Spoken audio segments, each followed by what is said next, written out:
Bismillahirrahmanirrahim. Assalamualaikum warahmatullahi wabarakatuh. Hamdan wa syukran lillah wa nusalli wa nusallimu ala rasulillah Sayyidina Muhammad ibn Abdillah wa ala alihi wa ashabihi wa man tabi'ahu ila yaumil qiyamah, amma ba'du.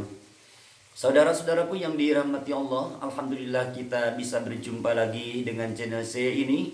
Dan semoga kalian semua yang menonton video saya ini selalu sehat walafiat dan senantiasa ada dalam limpahan karunia serta rahmatnya Allah subhanahu wa ta'ala.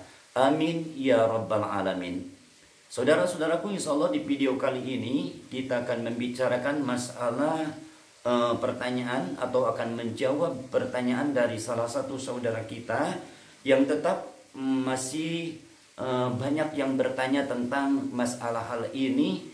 Karena tentunya di lain daerah tentunya ada perbedaan masalah mengerjakan hal ini, yaitu tentang hukum mengadani jenazah ketika dimasukkan ke liang lahat. Saudara-saudaraku yang dirahmati Allah Subhanahu wa ta'ala, dalam masalah ini berbeda pendapat di antara kalangan ulama. Ada yang membolehkan, mensunnahkan, dan ada yang tidak.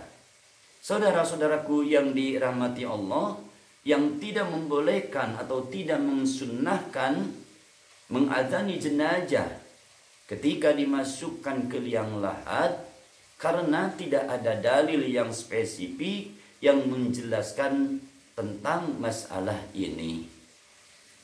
Akan tetapi bagi ulama-ulama yang menyatakan kesunahannya, mereka mengambil dalil kias. Jadi dikiaskan, dianalogikan kepada ketika bayi baru lahir.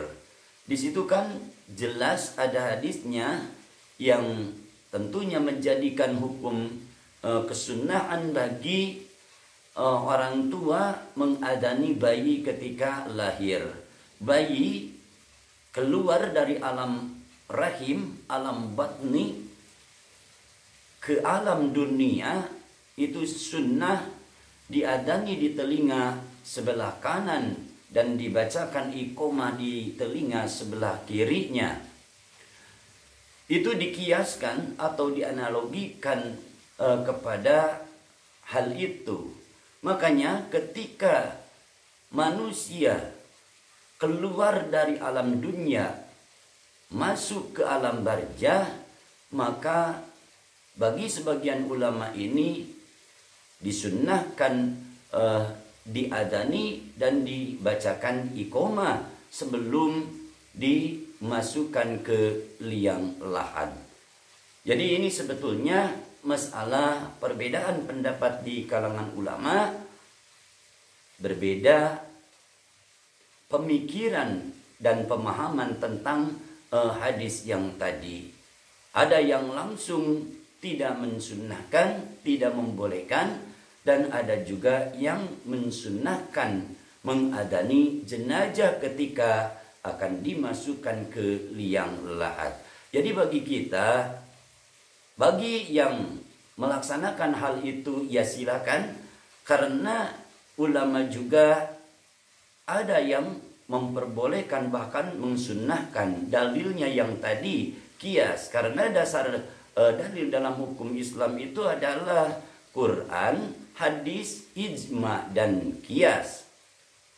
Saudara-saudaraku yang dirahmati Allah, bahkan termasuk Ibnu Hajar, beliau juga menolak masalah menganalogikan mengadani jenazah ketika dimasukkan ke liang lahat kepada mengadani bayi ketika lahir. Namun beliau menyatakan bahwa jika penguburan jenazah disertai dengan adzan, yang adzan tentunya termasuk zikir, maka itu keutamaannya meringankan ahli kubur itu ketika menjawab pertanyaan malaikat munkar dan nakir. itu fadilahnya diringankan mayit dalam menjawab pertanyaan malaikat munkar dan nakir. Saudara-saudaraku yang dirahmati Allah Subhanahu wa taala, jadi sekali lagi saya ingatkan, kita tidak boleh diantaranya kalau ada yang tidak suka melaksanakan hal itu, kepada orang-orang yang suka melaksanakan itu jangan sampai membid'ah-bid'ahkan atau mensesat-sesatkan. Kalau tidak suka melaksanakan ya sudah. Dan bagi orang yang suka melaksanakan ya silakan melaksanakan, karena ulama terdahulu juga memang banyak diantara yang membolehkan tentang masalah ini. Saudara-saudaraku yang dirahmati Allah Subhanahu wa taala, yang bisa saya sampaikan di video kali ini sekian saja. Semoga bermanfaat bagi kita semua. Wassalamualaikum warahmatullahi wabarakatuh.